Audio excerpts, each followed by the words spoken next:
My first gig was a Comedy Store in London, Gong Show, minute Oh wow, 23. wow, King Gong. Yeah, minute 23. But I always say, I think they gave me a minute 22 grace period for the people did because I said it was my first gig. They're like, right, okay, yeah, no, he is shit. Let's fuck him off, to be honest. But no, I love the fact you're so close to me. I like sort of got like a little map now of like where all the comedians are, and I think you are the closest one Oh right, wow. to me, to be honest. A stone's Yeah. throw. I mean, like, so, we were talking about, I'll do the introduction first. Hello, everyone. Welcome to another episode of Sit Down Stand Up. Having me, great comedian Barry Matthews, who's from my neck of the woods, but we haven't gigged together yet. But that's because you're too, good for me now. I can't get on the bills that you do. I can only be an audience member. No, I doubt it. I mean, I'm still doing all. I'm still. I do whatever gigs I can do that I can sort of fit in, really. But how many times do you try and gig a week? If I can, I think it's kind of like twice a week if I can. Oh, I'd like to be up to 3 times a week, but with family commitments, that proves to be difficult. yeah. I mean, like with me, with doing this pod, I gigged. I was like last night in Essex. I haven't gigged in about 2.5 weeks. Oh wow, yeah, And yeah. then I was just watching some people, and there were nine on the bill, and I would say I was comfortably the seventh best.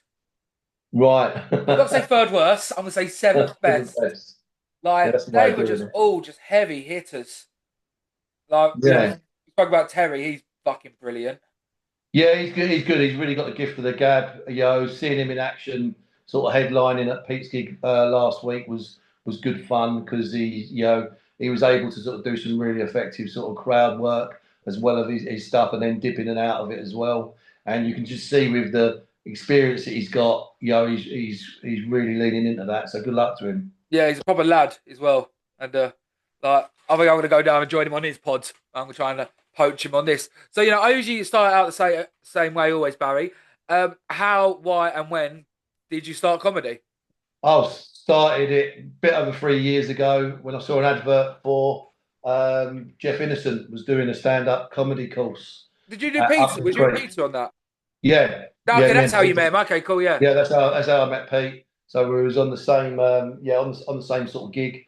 So did that. Obviously, very lucky to have Jeff as your teacher brilliant. as well for 6 weeks, and yeah, did the showcase.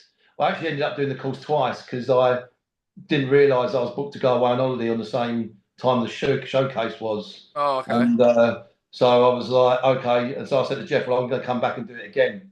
So I then came back from holiday and started it again, and then ran it again, and then did the showcase second time round. So Jeff thought I was mad, but it was nice getting out of the house and not having to do chores on a Sunday, uh, Okay. for sure. And what sort of things did you learn? Because when I spoke with Peter, it was like Jeff was very very good at advice, and he will say shit shit.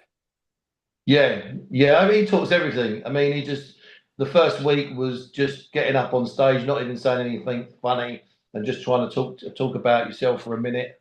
I couldn't even do that. Just 40 seconds, I think, and then that was it. And I still can't say anything funny on stage. So I think you've been hard on yourself. 'Cause, seventh best, Barry. Seventh best out of nine. So and, yeah, so you went up there, then yeah, first yeah, time, and then and then each week he kind of like building blocks on it. So we got to week 5 where we had a dry run on our showcase, and then week 6 was the one where you get your friends and family in. And yeah, you're supposed to do a tight 5. I think I might have upset Jeff by doing about 7 or 8 minutes because I just got caught up in the moment. Mm. But it was great fun. And then after that, started thinking, well, okay, let's get out there. So I think then first gig I did was the Cav. Yeah, So and just did all the typical bringer gigs really. yeah. Just doing that. But how did your friends and family go? Quite Yeah, yeah, started to, and then you work out how many friends you've really got when you do yeah. gigs, and I then you mean, sort of I've never done one bringer spot in my life. I'm an activist against them, and oh okay. so what? But I'll remain neutral at the moment. What's your thoughts on them? I think they're tough. I think they're good to get started, and because they do give you a bit of confidence as well, having a friend in the room when you just maybe doing your first sort of 10 and 20 sort of gigs maybe, but the practicalities of a bring a gig all the time, if you're trying to do that for, if you're trying to gig a couple of times a week for like even 3 months, you're going through a lot of family and friends, Yeah. and people got lives as well, and it's tough to do, Some gigs are more accommodating than others, I'll say. I know that G&B do a thing where they say that if you're outside the M25, you don't have to bring a bringer, things like that. So, but it is tough. It is tough. It's definitely something that needs to be looked at, how you can definitely keep comedians going. So I think that's why probably people stop, because they just run out of bringers Yeah, quicker than they run out of comedy material. yeah. I mean, like I said, I've never done one because one, none of my friends would probably want to come, and two, I applied to one and it left a sour taste in my mouth, and I've never looked at one since. Oh, okay, Uh, yeah. so I was like, look, none of my mates want to come, but look, I'm a big guy. I will cane 9, 10 pints that night, so your bar will be happy. No, you need to bring. Right, They were like, no, you need to bring someone with you. Then I've replied back, trying to be a comedian. I was like, well, I'm also a fat prick. I'll take up 2 chairs. right. And they were like, no, you got to bring someone. So I was like, look, I don't understand the relationship here. I'm a good audience member. I'm a laugh out louder. Do you know what I Right. mean? I don't heckle. I don't shout. My laugh carries across the room. Yeah, no, I get that. Yeah, I'm And kind of, when I'm uh, there to listen, I like to laugh along for sure. 100, and I'll always stay to the end. So I was like, Yeah, look, I tick the boxes. The only thing I haven't got is the friends to come with me because I always say, like, I think for my friends, it's a bit of a sad deal because they're not into comedy. And if they wanted to come, they'd want to come have a catch up with me. It's like, well, we yeah. know we've got to be silent the whole time, I'm afraid. Yeah. Yeah, that's what I mean. It's complicated. Yeah. You know, And the it's rest of the country's complicated. laughing at London with comedy bringer spots. And also, there are some amazing, amazing nights in London on school nights that aren't Yeah, bringers. They've just yeah, started out. Like, yeah. I know Val's place at the Hamlet, Low Stakes. He started Right, about okay. 3 months ago. Not a bringer, always gets a full room. Right, yeah. Yeah, I think it's how you promote it. I think people have got to try and sort of work out where the audience is on a comedy night. And if you can know you can get a comedy, get an audience in, then you don't need to make it a bringer. And then you do get better quality comedians. Yeah, I mean, that's pretty much what happens. And then you start running a night where you're ticketing it as well, so people are paying. So then you've got an obligation to put a good headliner on, some semi-pro, some up-and-coming people as well. So it becomes a bigger responsibility. I think with the bringers, you're just saying, right, you bring someone along because they're 50% of the crowd, but there's yeah, no guarantees of, on that really. yeah. I mean, also the other bit that sort of leaves a sour taste in my mouth is that they'll do 5 minute spots and they'll have as many comedians on as possible.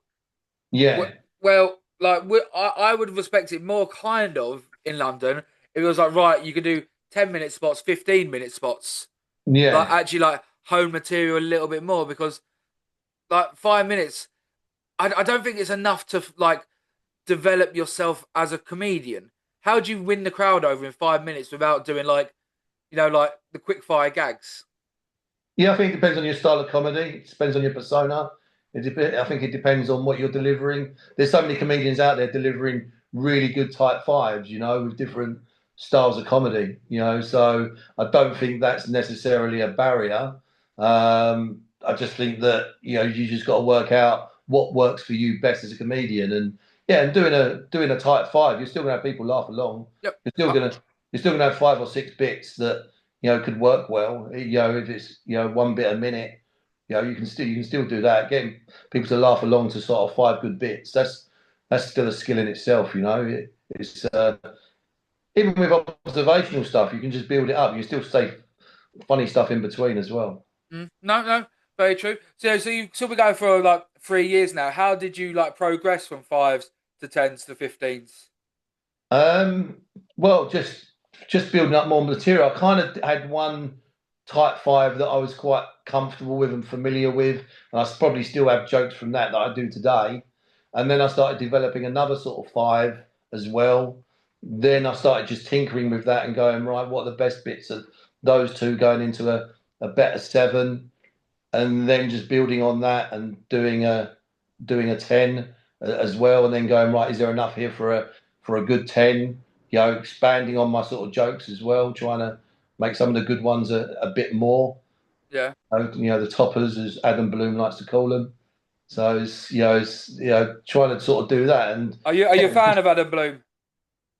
yeah, I think he's listen. I think he's a very smart guy, Mm. and he's managed to sort of put the genie in the bottle Oh when yeah, it comes to his book, and I amazing, think isn't it's he? a big help, to be able to do that. But you kind of have to read the book, and you have to do the gigging to really make it, resonate. Oh, It's a like, million percent. I mean, I've had him on the pod as well. I've sat down one on one with him. yeah, Like, he's a very humble dude. Like, yeah. it's absolutely true. And yeah, you've got to read the book. I mean, not all of it will be applicable to all of you, but that's what I quite like as well. Yeah, yeah, and he's not scared of telling you that as well. So but you pick out of it what you want. But it's always there to be read. You just Oh, keep learning from it, really. oh, 100%. I keep it next to, like, every time I write a joke, I then sort of like, I've done, like the university thing where, you've highlighted bits, you put the Yeah, notes on it. It's almost like your referral point. right. Yeah, yeah, yeah, Sort of jump yes, onto it. So, I know you do your gigs. You also, the reason why, I liked so much because I saw you doing quite a bit of comparing, and like you're yeah. I very, was doing Brixton. Was doing a gig in Brixton. Thanks to my friends over at Brixton Streetwear. And they asked me to go and sort of run a gig just outside of their shop. They're bang in the middle of Brixton Market, yeah, and I was like, right, because we can't do it in their shop. Their shop was too small, and could barely get like 10 seats in there. So we just agreed with the market that we can put 30 seats in the middle of the market, love it. early evening, and I got some comedians on, and said, look, it's in the market. Didn't really elaborate on it too much. And got some great comedians come along, and it was just mad. It was just absolute anarchy. Because you had like people sitting down, people coming and going, shopkeepers closing up, restaurants serving people, security guards walking through. There was no stage to speak of. It was like being at sort of Speaker's Corner up in Hyde Park. It was that kind of vibe. But I managed to get some. President of Bonjo came along and headlined one night, Nice. and one of the funniest nights ever. Just to Oh, watch President him. Bonjo, I know him. He's a good Yeah, lad. yeah, yeah. Yeah, So did that. Junior Booker came along one night. I don't think he quite understood what he had agreed to, yeah. but come along and absolutely smashed it. He's good. The guys at Brixton Streetwear got some good guys along as well. So yeah, so we did that. Then moved that up to a tap room, so in the market because it started getting cold doing the gig in the market because it was getting to like October, November.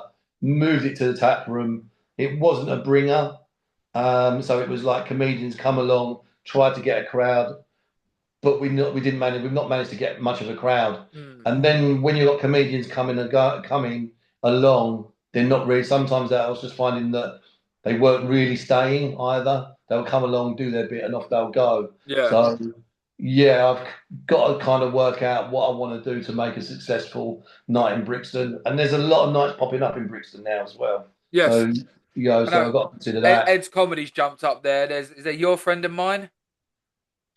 Yeah, that's Jack Jack. Scullion. Is he Yeah. got one in Brixton? I know he's Yeah. got Penge and Norwood Yeah. and a few others as well. So, but yeah, there's a few of them there. And then the other one I do quite regularly with Steve Holmes, which is called Shiggles, which we do over in Petswood.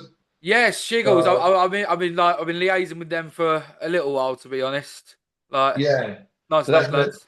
that's me and Steve are doing that, and that's now a monthly night as well. And again, that's a ticketed night, so we're getting good headliners, and we just try. We pay the headliners. We obviously have to pay for the venue, and then anything we've got left on a good night, we try and then share out amongst the acts as well. Mm. Just so that people can cover their travel. Yeah. As I mean, if well. you get your travel covered, that's always, that's a step in the right direction, Yeah, yeah. to be honest.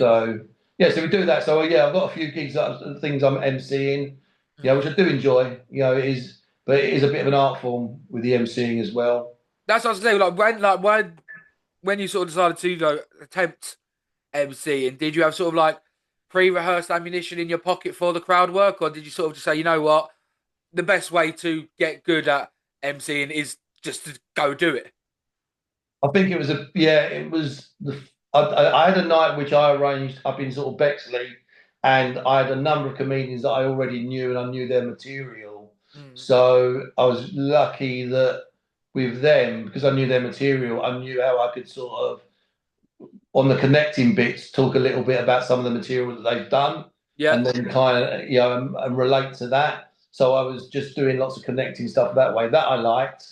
But you got to be careful because you're not. It's not your night. You're the MC. You're there. You're there to keep to get the crowd warmed up.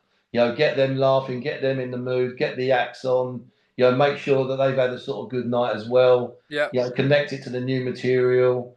You've got to put your ego to one side. So as much as you might want to try a new bit, if the night's not working like that and there's no time because the crowd are sort of ready for the next act, mm. that's what you need to do. And timing as well, timing, because you've got the venue. They want to have people come into the bar, so you've got to have enough breaks for them Yeah, to make it worth their while as well. So everything's a bit of a balance. yeah. I love the fact. Yeah, you got like being a compare. You got to leave your ego at the door.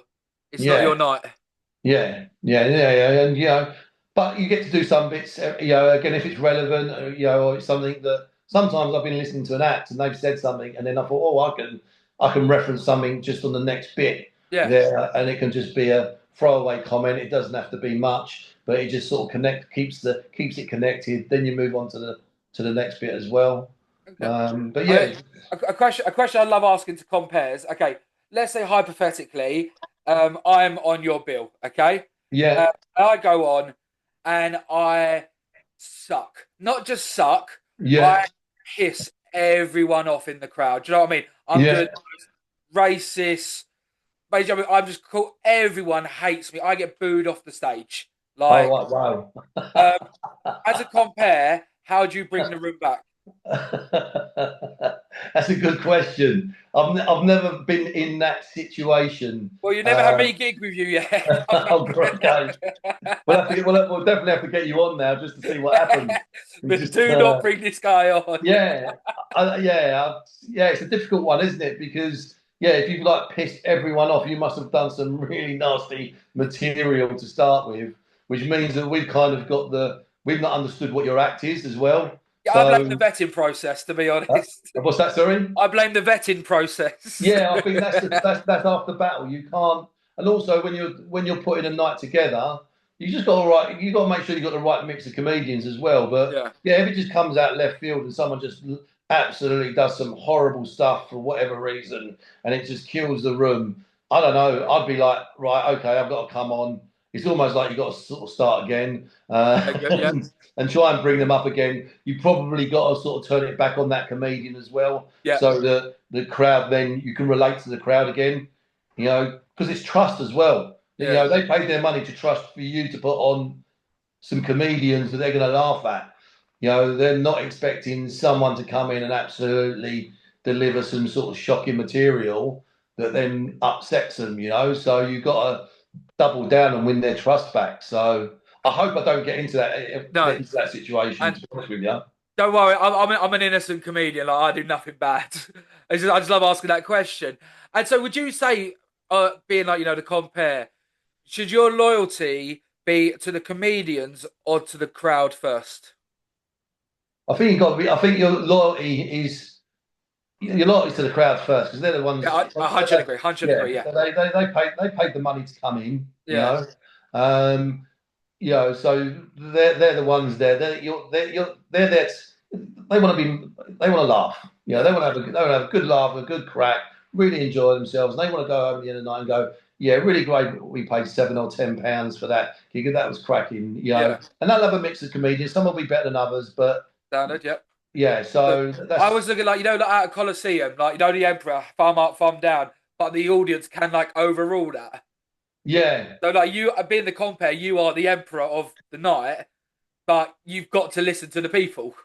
Oh, definitely. Yeah, definitely. Yeah, Absolutely. And I think when you run a night and like Shiggles, when we run Shiggles, we're getting an idea of the kind of crowd we've got coming in. So we know what kind of crowd we got coming in. We know the sort of comedians we want to sort of put on, Yeah. as well, and then hopefully it's a nice healthy mix for the night. Okay. So how do you decide the bill then? Well, me and Steve, we obviously, where we're gigging and we see comedians, we're Yeah. kind of going, right, there's someone who's up and coming, they deserve a bit of a shot, or someone who's a bit established and you've gigged with a few times, and then you try and get them on. Every now and again, you'll get someone who you go, wow, that they're a headliner, they're a Yeah. future headliner, and then you sort of pigeonhole them, but we're already working 6 months away for the next lot of headliners, Yeah. really. So we're kind of up to Christmas at the moment, Yeah. which is fast Well, approaching. one I will say, and it'll be the episode before you, Dan Springfield. He he's like I was with him last night. He is like, yeah, he will be famous. You know, like sometimes you Oh, just see okay. them when like I'm a comedian, and but you know when you look at other people, you're like, yeah, he's the it. Like Yeah. Okay. We'll look out for him. honestly, do he Yeah. was fucking. I've never seen a guy do such good crowd work. So Yeah. when like your normal dons, your normal comedians, your normal commies Yeah. are like applying to like jam with you guys. Do you like ask them to send a video or stuff like that? Yeah, well, if we know them and we see them, we don't bother to ask them to send a video. But if we're kind of going, right, okay, it's people we don't know, then yeah, we get them to send the video through. We have a look at the video. Then me and Steve will have a chat about it, and then we'll sort of work out, who we want on and when, who's headlining, who sits below that, and kind of where they are in that kind of pecking order as well. We're always on the lookout for really strong openers as well, because I think that the opener is so important for a good night. You need some people that really get the crowd going. So high energy. We like high energy openers. Mm, We really try and go for that. So people are kind of like, right, okay, got them going now. yeah. And just try and get the right comedians on at the right sort of time as well. Whereas always is like a non-energetic compare wants an energetic opener, where an energetic compare wants a deadpan opener. I think we've had both before. I think I'm quite energetic, quite high energy. Yeah.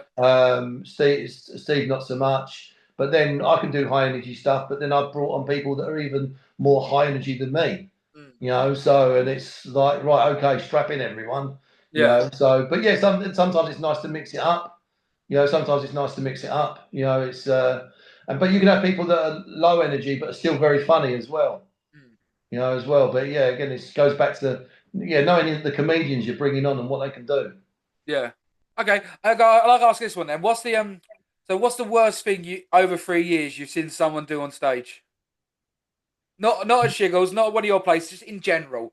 Oh, I think the worst thing I've seen is I'm not going to name the places or No, anything yeah, like that's that. cool. I'm Yeah. not going to name them, but I saw a comedian come on and he tried to do edgy stuff that was just wrong, Mm, and it was they didn't take him off, but it was like, yeah, it was rough. It was like, oh my god, it's like he's totally read the room wrong, and what he thinks is funny. He had a couple of mates there, but I think they started to realise that, yeah, what is funny chatting to your mates about, pub talkers. Yeah. pub to, well, wherever it is, versus going into sort of doing that was pretty tough. Um, I've seen recently a guy do some very funny stuff, but very edgy. Yep. And one of the other comedians took it the wrong way. And then at the end of the night, they grabbed the mic and started to lecture the room about the subject material of his jokes. I'm not going to go. I'm not going to go any further into it. I But think I know that that, one. I think I know uh, the name. I think I know the name of that one, but I won't say it either. yeah, we can probably chat about it after. Yeah. But that was uncomfortable on the night, and I think that was uncomfortable for a lot of people. It was uncomfortable for the promoter. It was uncomfortable for the MC because he struggled with it. Yeah. I think it was just uncomfortable for everybody. Clearly the person felt strongly about what they felt, about it as well. So that was tough to see. But was I like edgy comedians. Like they are some of my favorite, but you need to be good. There's nothing worse than a bad edgelord. Like Yeah, you need to yeah, earn your stripes first to be able to then do the craft properly. yeah, and yeah. I think there's a distinction as well. There's a difference between someone who's just doing edgy stuff versus distasteful as Yeah, well.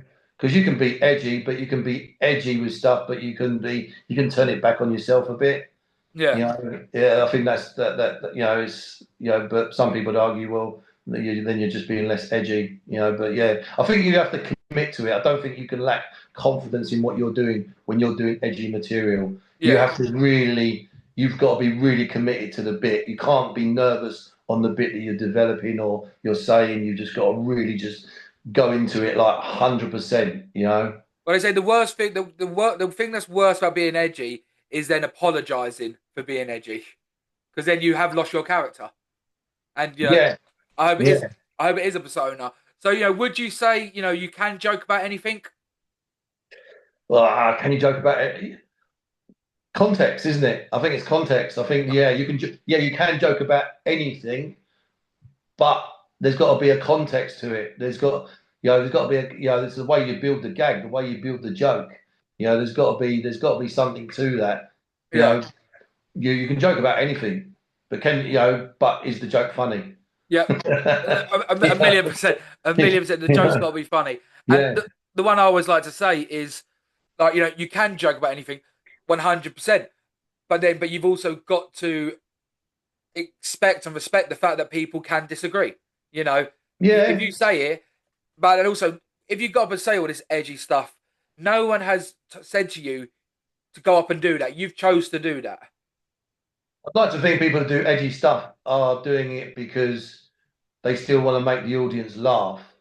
But And you that can make they always laugh about anything. You can make like a banana and an orange. If you're good enough, you can find a funny joke there. yeah, that's not. I'm not going to do a banana and orange joke. I can't think of one. Yeah, you write one Yeah, first, and I will. yeah, I'm trying to blank. yeah. I find with banana jokes, it always splits the audience. I was thinking to make it turn into a dick and balls. That was my. That's what I was Oh, going well, to there go you go, to. Daniel. That's where we're different. I love that. So no, yeah, but being edgy, some people do it really well. I don't. So go on, with 3 years, what's one joke where in your 3 years you thought, you know what, that is brilliant, and you look back now and you think, why the fuck did I think that was funny? Oh, right. Oh, okay. Oh, crikey. I don't know. Because I rewrite my jokes a lot as well. Okay, yeah, Like, if I feel like they don't land a few times or I've just got them wrong, yeah, I just try and rewrite them or dump them. I'm trying to okay, think um, I mean, there's jokes which I started out where my opener would be, that I would be like, oh, someone's looking at me, like I'm sort of Jason Statham from Wish.com. yeah. So that one, Uh, yeah, that was all right, and I thought that was highly original. And then when you get on the circuit and you see other bald blokes doing the same sort of thing, you're like, okay, so it's not as original. So yeah. sometimes it's around originality and low hanging fruit. Yeah, I mean, but everyone does. Everyone can come to the same conclusion on it because I have heard that joke a couple of times. I've also heard, like so many Indian comedians going on open mic. They drop it very quickly. No, I'm not your Uber driver. No, I'm not your delivery driver. I know you're thinking, why is the delivery driver on stage? Like I've heard Yeah, that so many times now from so many different comedians, and I think yeah, yeah, yeah. when they I do think circuit, Yeah, it's difficult, but I think when you first start out, you just want to be funny, so you go with stuff that's relatable, that's going to be easy, that people are going to laugh along to. yeah, But it's how long you stick with that kind of stuff before you start writing better material and yeah, stuff that isn't just an easy go-to. It's nice to have a few of them in there. Don't get me wrong, guilty pleasures. but it can't be your whole thing. And No, that doesn't matter whether it's Indian, English, Irish comedian. yeah. We're all guilty of it. Oh, You know, you hundred know. percent, hundred So percent. Like I've done the same open now. Um, for the last sort of like 3 months. It's first of all, like let's give a round of applause to the compare for doing a great job. just gets them Yeah. applauding straight away. And then I go, look, the comedy world's changed. You know, you can't say things anymore. Like you can't laugh at fat people anymore. It makes this job a lot harder. Yeah. It's so low hanging. I don't like that joke. Yeah. It gets that first 10-second laugh. Yeah. Yeah. Like, do you feel Yeah. guilty with like low hanging fruit? No, I think as long as I think it depends. Like you say, if it's early, I mean, like when you mentioned about gong shows earlier. Sometimes you've got to do that to get them on side to understand what you're about. So you've got to have you've got to actually, have some low hanging fruit before you start getting into some of your better stuff. But you're trying to get them on side really quickly. Yeah. 100. So And would you say your favourite joke gets the best reaction? Or do you like sometimes be like, why this joke's getting more credit than it deserves? Or I've got some jokes that are kind of bankers, if you like. They're ones that I've rarely seen them sort of not land or people to laugh along with them, as well. But also I think part of that is the order in my set when I'm telling them. yeah, But I think that so maybe they wouldn't land if they were a lot earlier in my set. So. yeah. It builds a trust. What's your thoughts on swearing in your comedy set? Um, yeah, I mean, I'm okay. I'm okay with it, Mm. but as long as it ain't the swearing that's the funny bit. I'm quite a conversational swearer, generally anyway. But I think that it's got to have it's got to be there for a reason, and Yeah, if it's got to be there for added impact or to make the joke funnier. mm, It's got to have a reason. 100%. I mean, the one Adam Bloom told me was like never swear during like the first third because then swear words lose all like ooze. Yeah, Then afterwards do that. So what are some of like the low hanging fruit ones you've got? Like I'll tell you mine, and I feel like this is cheating. I feel like this joke is so easy, it's cheating. So I've got a gay bit, and but I always say first, oh, is anyone in the audience gay? You usually get one or two. Here, yeah, oh, thanks for coming out. It's so it's so easy. You yeah, know, like when I thought of that, I was like, this is cheating. Like this is too easy. And yeah. then, like, yeah, great response. But I feel guilty every time I say it. No, you should do. It gets a laugh. Yeah, they love it. To be Yeah, honest. yeah. Uh, Yeah, no. So yeah, I don't think I do many crowd work ones like that. But I've got a few sort of jokes where I'm like, okay. I mean, I later in, I normally I do a bit about sort of say about me and my wife doing role play, and then I say about doctors and patients, and then I say 3 weeks to get an appointment, and and I'm kind of like I've done that joke probably quite a lot in the last 3 years, and it always does well, and I'm like, right, wow. I've done one joke where basically it shouldn't sort of because I carry on that joke and then I end it with them. We're saying the doctors are on strike, and such is our country that I've been able to do that joke for a lot longer than I should have done. yeah. If the doctors weren't on strike as often as they are, that joke wouldn't work as well as what it does. So, and I'd have to retire it because that bit then wouldn't work because everyone would be like, "Yeah, but the doctors are not on strike, mate." Hmm. So it's yeah. Yeah, it is. Yeah. Some jokes they do have a time frame. There is a clock Yeah. ticking as soon as it does. So do you try and sort of like write about contemporary issues, or is it always quite universal? I think I try and think of stuff that's contemporary when I'm emceeing because it's easier, and also when I'm doing my stand up, I'm not doing crowd work. I'm not a crowd work comedian. I No, don't okay. try and sort of put it in there, but obviously when I'm doing the emceeing stuff, a bit of crowd work's necessary. So yeah, it feels like doing basic contemporary stuff works a bit easier. So yeah, then you sort of go to the news and see what you can sort of find and do that and some funny stuff. Nothing too heavy. I'm not going to sit there and try and connect with the audience by doing sort of Palestine and Gaza sort of gags. It's you keep it contemporary but still try and keep it relatively light and funny. Yeah, I mean, like, I only have one Israel joke, and it's if a joke didn't do well, I just go, oh, I'm gonna call that joke Israel because it just bombed. Like that's as far as I go. Like Yeah, on that yeah, because like doing some of that like the juice has got to be worth the squeeze. yeah. That's a good way of putting it. Yeah, definitely, And yeah, like definitely. some of that. Yeah, you might get some people laughing, but you can alienate some people quite quickly. Yeah. Oh But yeah, yeah, without a doubt, without a doubt. So so, but then would you say on comparing that, would you say you write your jokes for you or for the people? Do you write what you think's funny or what you think people are going to find funny? no, I've got to write what I find funny, and then I've got to make it funny enough for who I'm going to tell it to is Mm. going to laugh at it. I think if I'm going to write for the people, I don't know how that works because you've gigs, you get different you get different audiences each time. Mm. So I think you have to write for what you think's funny because that's the enjoyment factor. That's why Yeah, you're doing it, and then yeah, you got to make it good enough for your audience to laugh at it. Really yeah, 100 agree. And so, what would you say your sort of like joke writing process is? slow. Yeah, Slow. It's the hardest part, and it's the bit I'm worst at, and it's the bit where I kind of try and do it without trying. I try and sort of, normally I'm sitting in the car and, you know, something I'm starting into my head, and then I'll write that down. And that kind of happens over the course of a week, or I'll right. just run back through my previous gig. When I do a gig, I kind of got all this my key markers, and I always make a note of the jokes that I didn't do, or ones that I might have added in impromptu as well, and then I kind of go back over that and and review that. Yeah. Yeah. Okay. Yeah. I'm 100.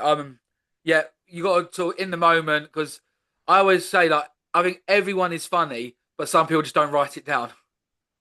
Yeah, yeah. There's probably a lot of that with people as well. I try and write it down as because I know I'm going to use it or I'm going to forget it. There's probably jokes I've thought in my head, think they're funny, and then something else has happened, Yeah. and then I've forgotten it, and then I'll spend the next 2 days trying to remember what that sort of groundbreaking joke was. But it's also so like I say like oh kettle, and then you just try and remember that one word, and it's like kettle. Okay. Wait, why did I think a kettle was funny? What joke did I have about a kettle? Then Yeah, I'm not very good in the old picture palace of doing that. That's why I've got to write it down.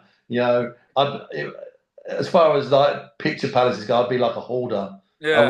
wouldn't know why half of that stuff is there. I'd just be like, but it's there. And it's like it was a good idea at the time, but no, I've got to be a bit more disciplined and just write the joke down or enough bits for me to be able to remember it. Okay, so do you still do it like a script then?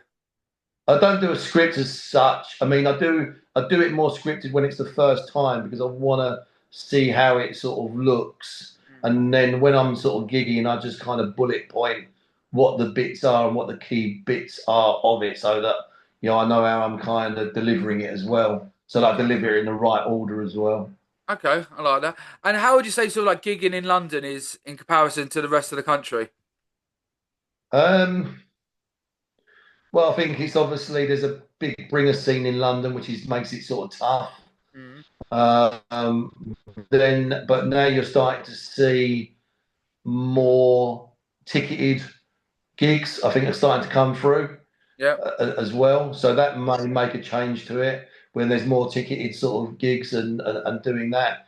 But I think that there's a number of comedians who are, you know, so much more well established than I am, and they just say, yeah, if you really want to sort of do it, you've got to gig outside London. You've yeah, got to go to those places where people are going to comedy nights. They're paying money. You have to really sort of shape up and do a good 10 minutes or 15 minutes or yeah. 20 minutes, whatever you're expected to do. Mm. So I feel like that's starting to evolve now. I feel like the professional comedy night, semi-pro sort of night, there's something now that's sort of coming through, which is the one up from the bringer night. Again, it's more up and coming comedians, Mm. lower ticket prices, um, and people sort of coming through the door. And so would you say sort of like the comedy scene is growing quite rapidly then? Yeah, it is, but you've got to be careful not to sort of flood the market as well. It is You quite know? saturated. Yeah, I think that also as well, you've got to be careful that, I've been guilty of it, that you run a comedy night and you're doing it partly because you want to be able to get out there and get some of your sort of material out there. So I think you've got a lot of people that are running bringer nights, as well. So no, but I just think that those will just fall away after a period of time. It's happened to me, that's I think that's part and parcel of it. Yeah, I mean, I do think natural selection does do a place in it. Some will just die out if people don't go to them, and so yeah, that's one of the only reasons. Also, I'm not a particular fan of the bigger spots because I feel like it's the same people over and over again. And then they all sort of sit in a circle, jerk each other off, saying how great they all are. And then they'll go out into the real world and sort of realise, wait a minute, like why are they not finding me as funny as they was back there?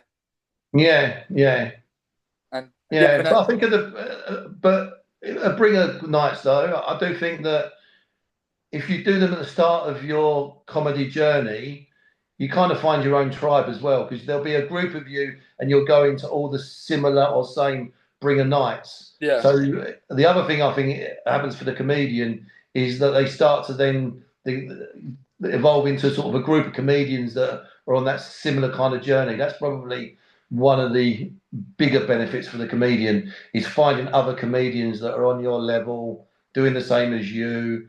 Yeah, and I think good comedy relationships evolve out of that, as well. You just got to make the best of it that you can, really. yeah, I do think that. Yeah, you do sort of become. That's one of the good things about comedy is the friends you do make along the way.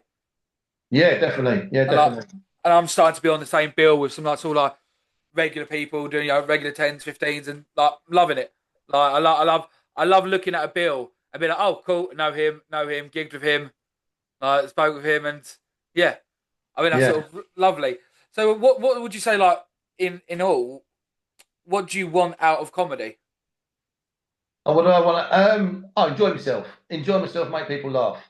Yeah, Whether that's doing my own stuff, emceeing something, then yeah, that's it. And if that's something that takes on a shape of its own, and then we go on to run a proper pro comedy night, then great. I'm very open to where this comedy journey is going to take me.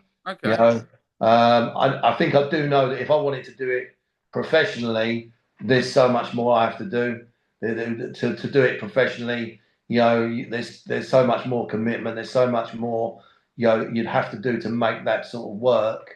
But I've got to balance that with my day job. I've got to balance that yeah, with family life, as well. It's okay. So when like sort of becoming a comedian and trying to like grow, and blow up, and like everyone to recognize you, how much of it would you actually say is being funny to how much of it is networking, social media, the whole package? I'm not as good as what I need to be on social media. As well, I've got to be so much better at recording my gigs and then putting bits out there if I want to sort of nail it that way.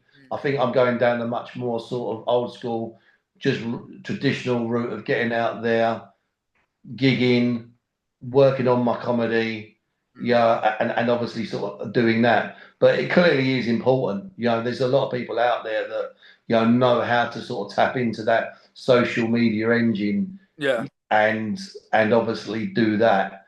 But you speak to any comedians and they'll say, well, the people on social media with lots of followers, some of them are not strictly comedians. They're not, but they've got a great social media sort of following. It's trying to balance one with the other.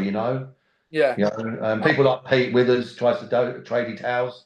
He's having a real go at that. He's got his podcast. He's got yeah, his Instagram following. He's out there sort of gigging as well. yeah.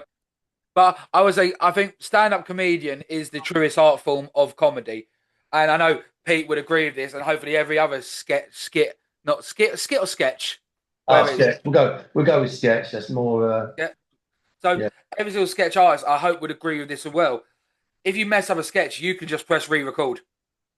Yeah. True. You Yeah. can do it 20 times so you get it right. Yeah. Stand-up comedian, you get one shot. Yeah. Yeah. So I Yeah. would say being a comedian is stand-up comedian is the truest form. And okay, I'll ask this one first, then before I follow up on that. Um, before you started comedy, you would have watched all the Netflix specials of comedians, all that. Was you shocked at the level of caliber on the circuit? What, in terms of how good or How bad good it is? everyone is, even on open mic levels. Was I shocked? No, I don't think I was. I don't think I was. I don't think I went into it and went, "Oh my God, these people are all like awesome." I think it was very much a when you're doing the open mic nights, it is very much a mixed bag.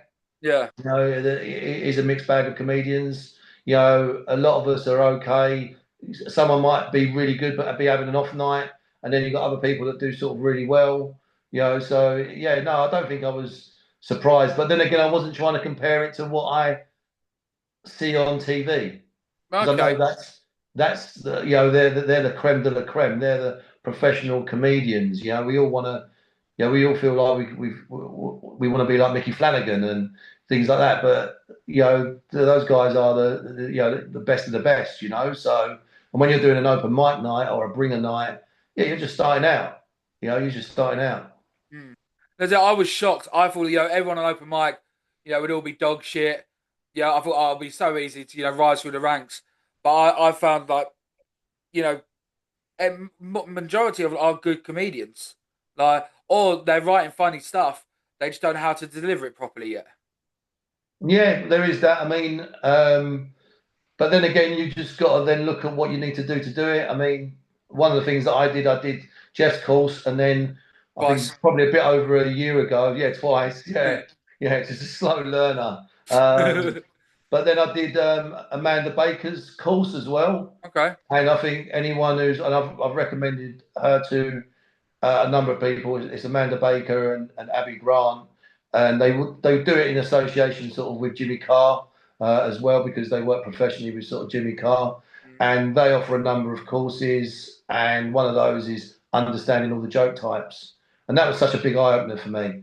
You know, being a couple of years in and then understanding, I sort of knew what the jokes were, but I didn't know the types of jokes. I didn't know their names. I didn't know what goes into them, why they are what they are, and that was good. So yeah, I'd recommend. I'd definitely sort of recommend that as well. Okay. I've never done a class or a course. I sort of just Right, like okay. just jumped into it. And Yeah. Well, to fair play to you. to be fair, this podcast is sort of like a class for me. Right. Okay. Yeah. Because, do you know what I mean? Like, I'm talking to comedians every single day. So, one on Okay. Yeah. one, and they'll give me their little like side nuggets. Yeah. So, Yeah. in theory, I have. Okay, so I'll go on this one. What's been your favourite moment in comedy, and what time did you personally bomb the hardest? What time to bomb the hardest? Um, Best. I think one of the best ones was obviously when I did my showcase. Yeah, That was really good. Um, Doing gigs down at the Amersham Arms yeah, when you're sort of new into your comedy career, they're always great because uh, Sean James always puts on a cracking lineup, mm, and he lets people sort of come through, up and coming people come through on that lineup. So you do think you are standing shoulder to shoulder with professional comedians as well. mm. So their particular sort of highlights as well. Sort of bombing hardest. Oh, I don't know. Oh, I tried to do. I did a sort of dark materials night, Cool. and then just wrote loads of really sort of dark stuff. Some landed, some sort of really missed. And I think my kind of headline gag, which was which was a bit of a rip off of the aristocrats sort of joke. Just keep doubling down on the most disgusting things you Yeah, can say, and I just was doing that, and that didn't land at all, and it was just stunned silence, and it was just like, and I thought, oh, this is like dark material night. I thought this was the place where, yeah. and it just didn't work. It just didn't work. I still think it's funny, but Mm. it's obviously got to be funny with the right people. But yeah, And to be fair, I think when you start out, like people worry about bombing and stuff, like it doesn't phase you anymore. Like obviously, you want to put on the best night possible and you want everyone to laugh, but it is just part of the package. yeah, absolutely, absolutely. You know, it's yeah, which is when you talk about social media comedians, they can record a gag and yeah, and they just post it. You're not necessarily seeing the audience response. Mm. You know, it's you might have some people laugh. They obviously put the stuff up there where people laugh, but you can have two good jokes that you people laugh at, post it on social media, makes it look great, but doesn't tell you about how hit and miss maybe the other 5 or 6 minutes was. Oh, 1 million%, 1 million% agree with you. Yeah, doing a 10 minute set, getting two chuckles. Yeah, clip cut. Look how great Yeah, I am. Like, so yeah, when like say when you like bring a comedian to your gaff, and like if you've never seen them before, you ask for a video. I presume you'd want an uncut video. yeah. That's what you tend to get though. I don't think, I've not often come across someone who's like edited it all together or sent me a montage of all their funniest Hmm. sort of bits. So and Yeah, yeah, but generally it's someone who's you know put their sort of phone on the table, on their stand and just recorded their whole bit because they know promoters are going to ask for a 5, 7 or 10 minute, yeah.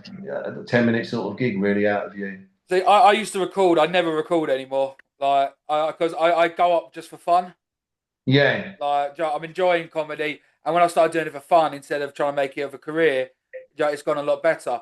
But the way I do it, if a promoter asks for one, I just say, look, give give James a message, give Ben a message at these clubs, ask about me. Like, yeah, do you know what I mean? Ask other promoters about me, and yeah. I think that sort of word of mouth works better than Yeah, like, it can do. You just find, there's a network of people you can speak to, as well. I mean, some people if they're doing a promotion, they're promoting a night and they're asking for a video, then I'll send them a video. Just because I know that when you're promoting your own night, that's the easiest thing to do.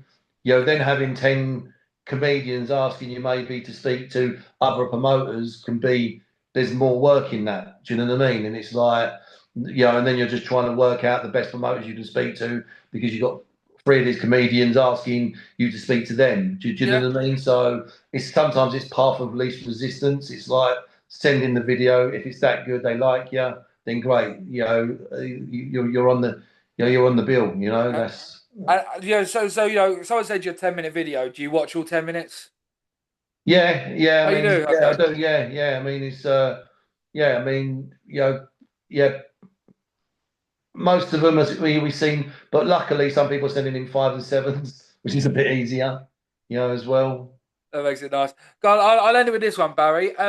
Someone's never done comedy before. They're looking to get into it for the first time. They're a bit nervous. What advice would you give them? You can't say just do it. um, Definitely going. I think doing a course is a good way forward. Because I think that gives you the building blocks for what you're about to do, and I think people are going to get nervous. People are going to be scared. So I would be just kind of leave that sort of fear at the door, and just get, you just, and enjoy yourself. Enjoy yourself, and don't lose sight why you started doing it for whatever reason. If it's because you want to be a professional comedian, then don't ever lose sight of that. But just make sure that you're putting the hard work in to what makes a professional comedian nowadays. If you just want to go out there and make people laugh, just always remember that's why you're doing it. If you're doing it Yeah, because you want to build a social media following, then fine. That's why you're doing it. Just don't lose sight of why you're doing it. I pretty agree. I love that. And yeah, good luck and good luck to Uh, everyone that does do it. I love it. Barry, thank you ever so much for coming on. Really enjoyed this. No, thanks for having me. It's been absolutely it's been great. So and good luck and hopefully see you on the circuit. You will surely. And thanks everyone for watching. Yeah, Cheers. cheers.